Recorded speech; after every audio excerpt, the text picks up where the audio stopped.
Hello again, everyone. You're joining us for another episode of Executive Platform's Blueprint podcast series. My name is Geoff Micks. I'm head of content and research. My guest today is Adam Chartier of DSM-Firmenich.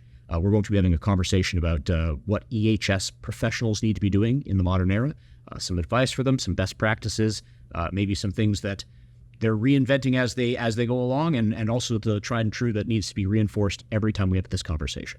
I'm really looking forward to it. Adam, thank you so much for joining me today. Thank you. Looking forward to it as well. Why don't we start off with maybe how you got into the EHS space? Could you tell us a little bit about your background? Yeah.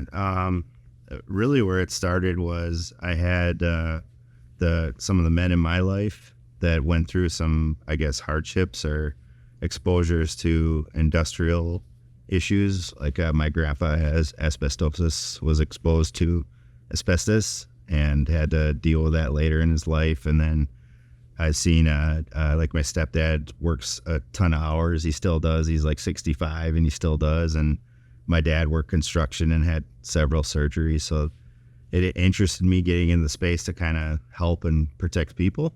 And initially, I thought I liked construction. I liked working outside. So I thought, well, maybe I could have a professional role in construction safety. And be working outside. The unique thing is that I've never had a construction safety role in my life, but that's okay. It's been mostly manufacturing. Fair enough. I think, safety is one of those things. Of course, it's of primary importance. Of course, people take it seriously. And yet at the same time, because it's always a topic of discussion, it's tough to make it fresh. It's tough to keep people engaged. Mm-hmm. What are some of the things that you and your team are doing to make sure that the people on the factory floor are actually thinking and acting safely? Yeah, one of the easiest ways, in my opinion, to get people to think about their safety or other safety is really just to talk about family. Like, so if something happened to you today, or if you made a poor decision, or we weren't supporting you in the right way, and there was an injury or a life-changing event, what would that look like? Do you even think about that you got to go home and explain this, or you can't play with the kids in the same way? So I think for me, that's kind of a easy go-to for me. Make it about family, and try to teach and inform people before they actually have a life-changing event. Because the challenge is that when the folks do have a life-changing event, or they see a coworker or a family member, then they change their behavior, trying to get ahead of that, be proactive about it. Right. You have been in this space a long while. Are there things that have changed over the course of your career that interest you? Yeah, initially, so I talked about, family members and getting into it to try to, not have people get exposed to those things.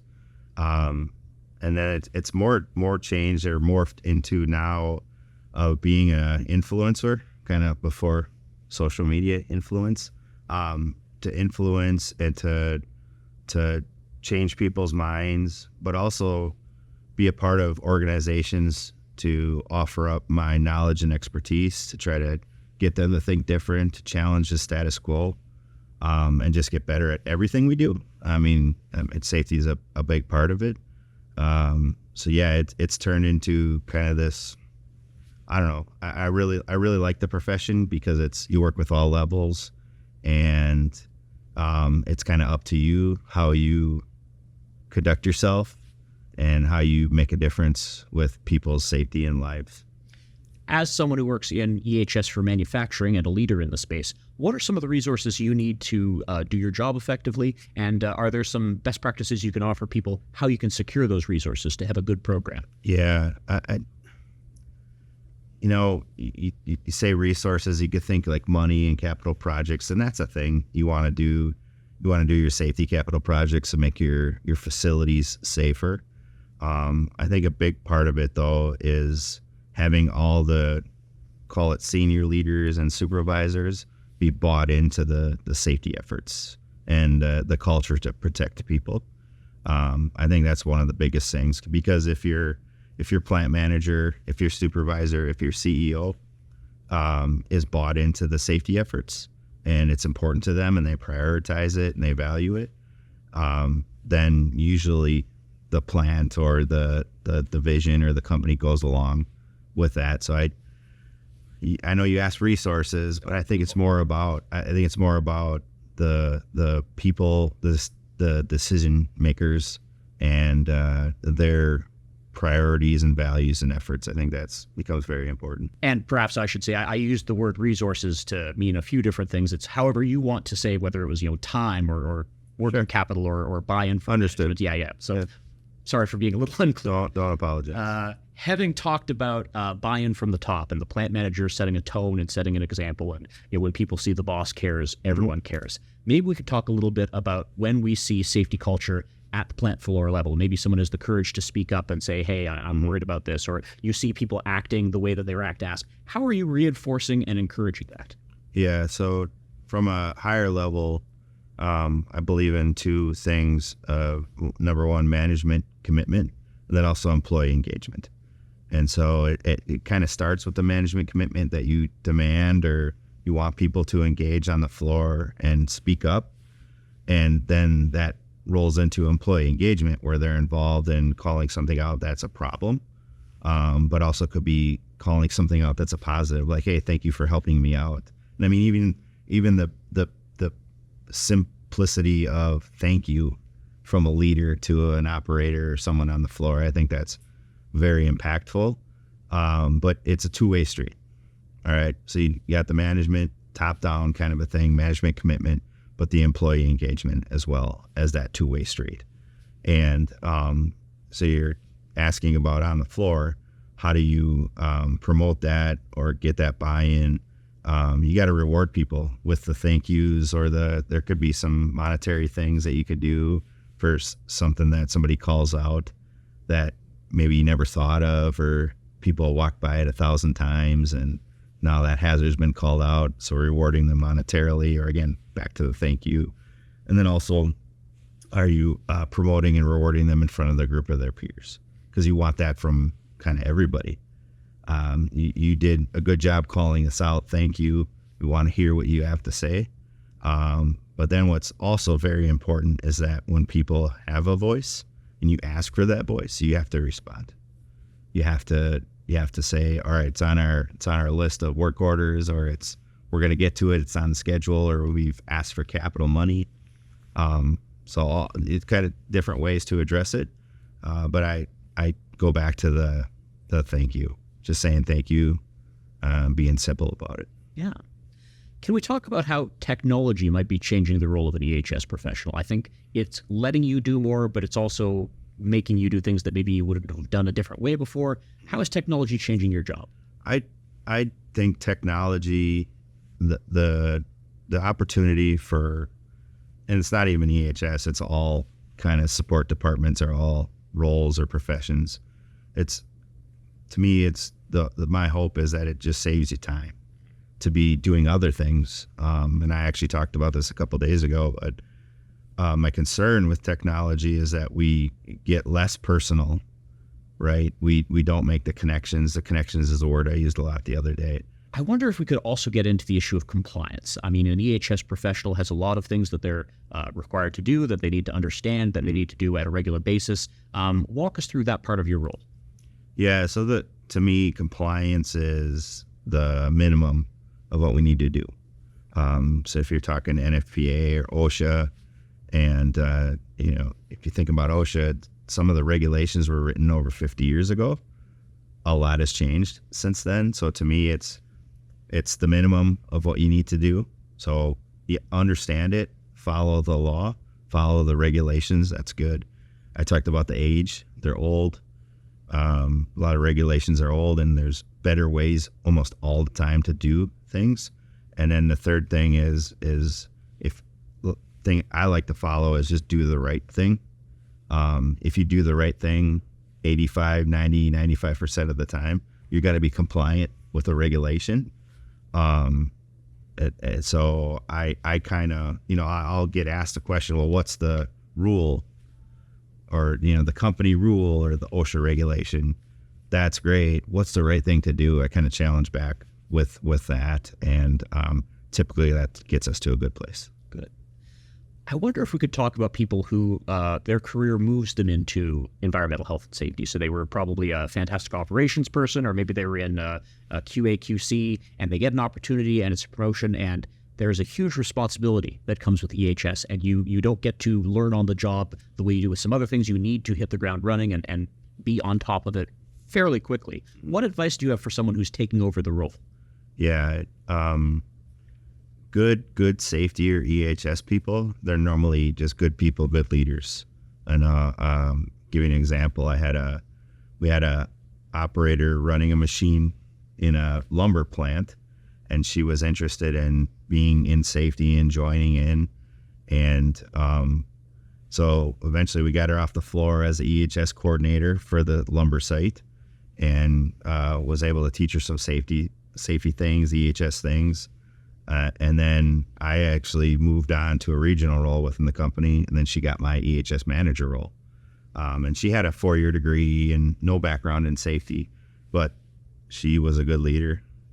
Everybody trusted her. She cared about everybody, and she worked really hard. I mean, if you're a good leader, you can be good in safety, and probably a lot of functions you can be good. So I think that's important. That's pretty bland to say that, I think, about if you're just a good leader, you can be good in safety.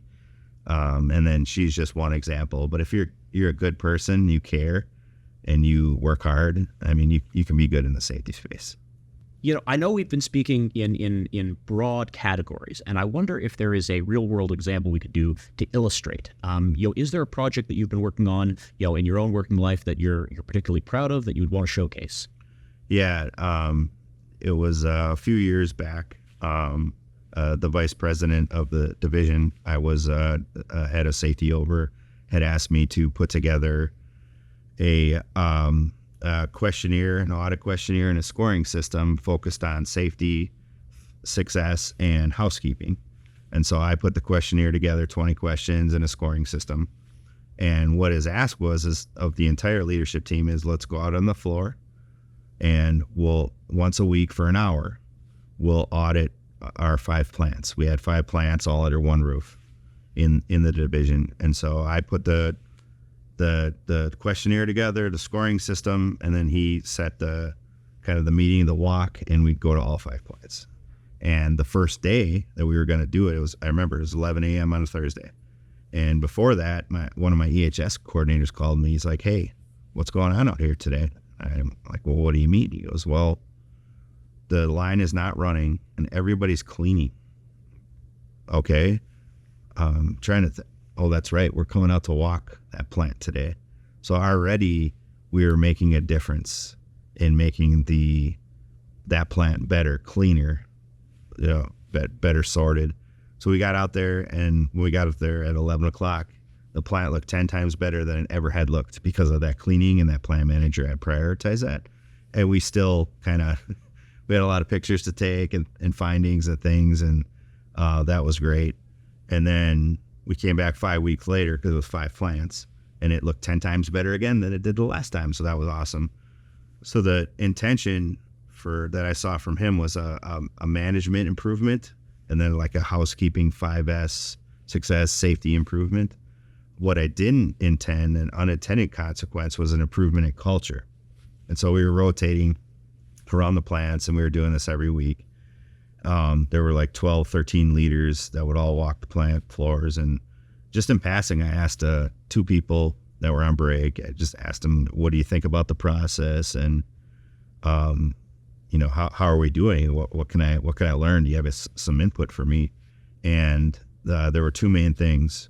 And the first thing was that, do you realize, Adam, that we have never seen the entire leadership team out here together ever in like 10 years? The plant had been built like 10 years before that.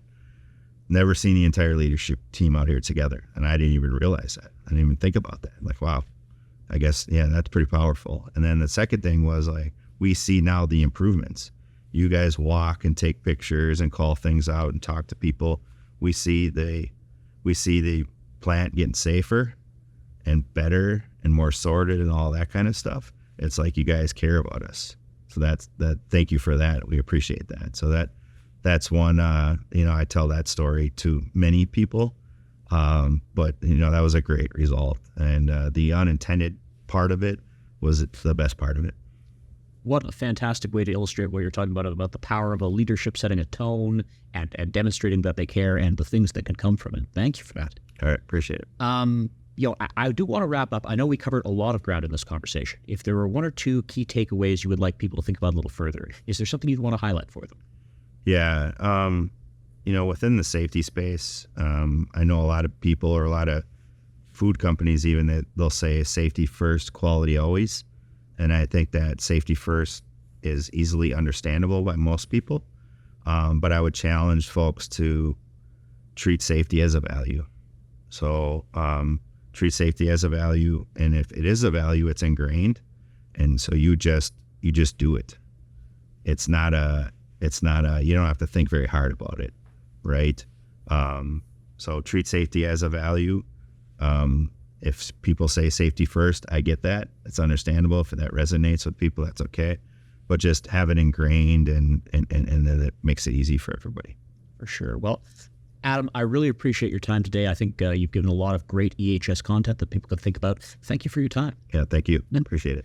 You've been listening to another episode of Executive Platform's Blueprint Podcast Series. I've been Geoff Micks. Let's do it again soon.